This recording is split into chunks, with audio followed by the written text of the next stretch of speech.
আপনি কি জানেন যে পবিত্র কোরআন হচ্ছে সমগ্র মানবকুলের হেদায়েতের জন্য একমাত্র পূর্ণাঙ্গ কিতাব, যা আল্লাহ সুবহানাহু ওয়া তাআলা আমাদের নবী মুহাম্মদ সাল্লাল্লাহু আলাইহি ওয়াসাল্লামের প্রতি নাজিল করেছেন।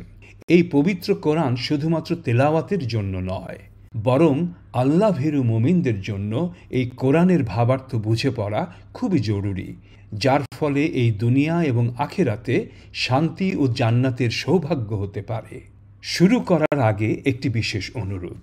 আল কোরআন ইনস্টিটিউট হচ্ছে একটি কোরআনিক দাওয়া, কোরআনিক গবেষণা এবং কোরআনিক আরবিক শিক্ষা প্রতিষ্ঠান।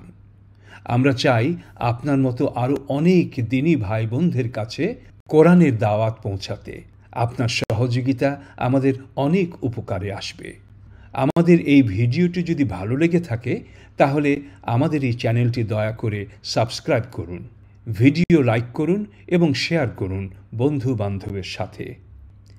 আপনি কি এই কোরআনের ভাষা শিখে কোরআনের আলোকে নিজের জীবন আলোকিত করতে চান?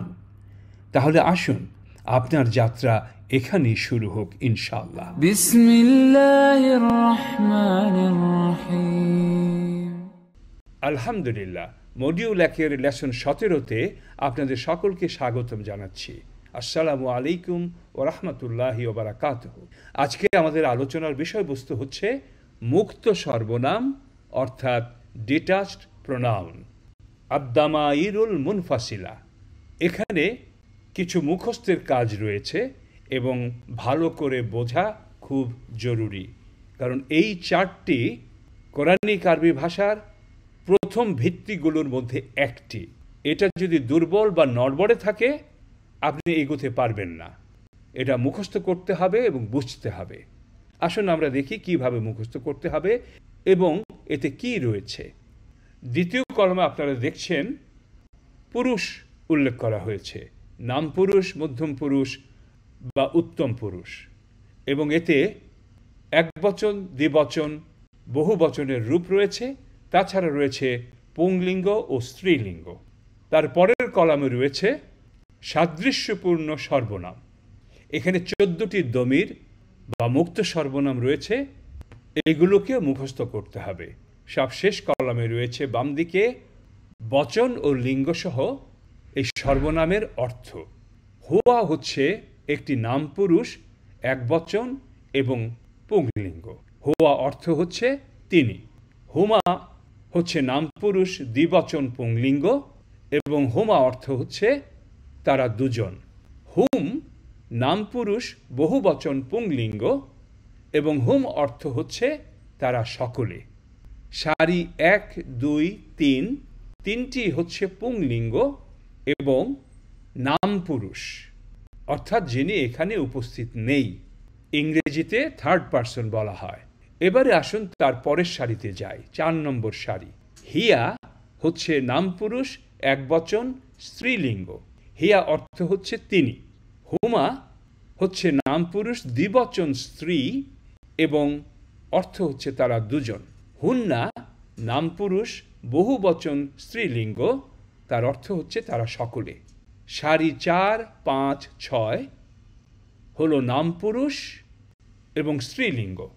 এখন আসুন 7, 8, 9 এই সারিগুলিতে। আন্তা হচ্ছে মধ্যম পুরুষ, একবচন, পুংলিঙ্গ। আন্তা অর্থ তুমি। আন্তুমা মধ্যম পুরুষ, দ্বিবচন, পুংলিঙ্গ। আন্তুমা অর্থ হচ্ছে তোমরা দুজন। তারপর আন্তুম মধ্যম পুরুষ, বহুবচন, পুংলিঙ্গ, অর্থ তোমরা সকলে। 7, 8, 9 মধ্যম পুরুষ এবং পুংলিঙ্গ। 10, 11, 12 আন্তি হচ্ছে মধ্যম পুরুষ, একবচন, স্ত্রী, অর্থ হচ্ছে তুমি। আন্তুমা মধ্যম পুরুষ, দ্বিবচন, স্ত্রী, অর্থ আন্তুমা। আন্তুমা অর্থ হচ্ছে তোমরা দুজন। আন্তুন্না মধ্যম পুরুষ, বহুবচন, স্ত্রীলিঙ্গ, অর্থ তোমরা সকলে। 10, 11, 12 হচ্ছে মধ্যম পুরুষ, স্ত্রীলিঙ্গ। লক্ষ্য করুন 3টি করে সারি মিলে একটি গ্রুপ হয়েছে। 1, 2, 3, 4, 5, 6, 7, 8, 9, 10, 11, 12 নাম পুরুষ পুংলিঙ্গ, 4, 5, 6 নাম পুরুষ স্ত্রীলিঙ্গ, 7, 8, 9 মধ্যম পুরুষ পুংলিঙ্গ, 10, 11, 12 মধ্যম পুরুষ স্ত্রীলিঙ্গ। 13 এবং 14 সারি একটু ভিন্ন।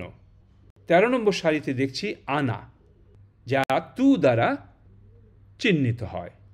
আনা উত্তম পুরুষ একবচন, পুরুষ ও স্ত্রীলিঙ্গ দুটি হয়। আনা অর্থ হচ্ছে আমি।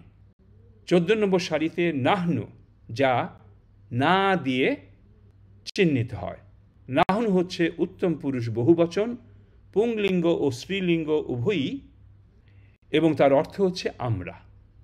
তাহলে মুখস্থ করতে হবে 3 সারি করে একসাথে, 1 2 3 4 5 6 7 8 9 10 11 12 13 14। আপনাকে প্রধানত মুখস্থ করতে হবে এই 14টি দমির, আর তার অর্থগুলো জাস্ট মনে রাখতে হবে, যাতে আপনি বোঝেন আপনি যখন হুম বলবেন কি বোঝাচ্ছে। আপনি যখন আন্তা বলবেন আপনি বুঝবেন এটা বলতে তুমি পুরুষ বোঝাচ্ছে, এইভাবে। তা আসুন আমরা চেষ্টা করি। হুয়া হুমা হুম, হিয়া হুমা হুন্না, আন্তা আন্তুমা আন্তুম, আন্তি আন্তুমা আন্তুন্না, আনা নাহনু। হুয়া হুমা হুম, হিয়া হুমা হুন্না, আন্তা আন্তুমা আন্তুম, আন্তি আন্তুমা আন্তুন্না, আনা নাহনু। এটা বারবার জোরে জোরে পড়বেন, মুখস্থ হয়ে যাবে। হুয়া হুমা হুম, হিয়া হুমা হুন্না, আন্তা আন্তুমা আন্তুম, আন্তি আন্তুমা আন্তুন্না, আনা নাহনু। হুয়া হুমা হুম, হিয়া হুমা হুন্না, আন্তা আন্তুমা আন্তুম, আন্তি আন্তুমা আন্তুন্না, আনা নাহনু। মুক্ত সর্বনাম বা দমিরে মুনফাসিলের 14টি সিগা মুখস্থ করার জন্যে একটি জনপ্রিয় নাশিদ রয়েছে, যা রেকর্ড করেছেন উস্তাদ শেখ মেহের আলী। এই নাশিদটি এই রকম। এই নাশিদটিও কেউ কেউ মুখস্থ করার জন্য ব্যবহার করেন, মুখস্থ করতে সহজ হতে পারে কারো কারো জন্য। হুয়া হুমা হুম, হিয়া হুমা হুন্না, হুয়া হুমা হুম, হিয়া হুমা হুন্না, আন্তা আন্তুমা আন্তুম, আন্তি আন্তুমা আন্তুন্না, আন্তা আন্তুমা আন্তুম, আন্তি আন্তুমা আন্তুন্না, আনা নাহনু, আনা নাহনু। এই ভিডিওটি কয়েকবার দেখবেন, দমিরগুলো কাগজে লিখবেন এবং জোরে জোরে পড়বেন। ইনশাল্লাহ দমিরুন মুনফাসিল 14টি মুক্ত সর্বনাম আপনার পুরো আয়াতে চলে আসবে। আলহামদুলিল্লাহ। سبحانك اللهم وبحمدك أشهد أن لا إله إلا أنت أستغفرك وأتوب إليك। এই ভিডিওটি ভালো লেগে থাকলে অনুগ্রহ করে আমাদের চ্যানেল সাবস্ক্রাইব করুন। তাছাড়া ভিডিও লাইক ও শেয়ার করুন এবং পরিচিত সকলকে আমাদের কোর্সগুলোতে যোগ দিতে বলুন। আমাদের ওয়েবসাইট অ্যাড্রেস www.alquraninstitute.net। এই ওয়েবসাইট ভিজিট করে যে কেউ আমাদের সকল কোর্সে রেজিস্ট্রেশন করতে পারেন।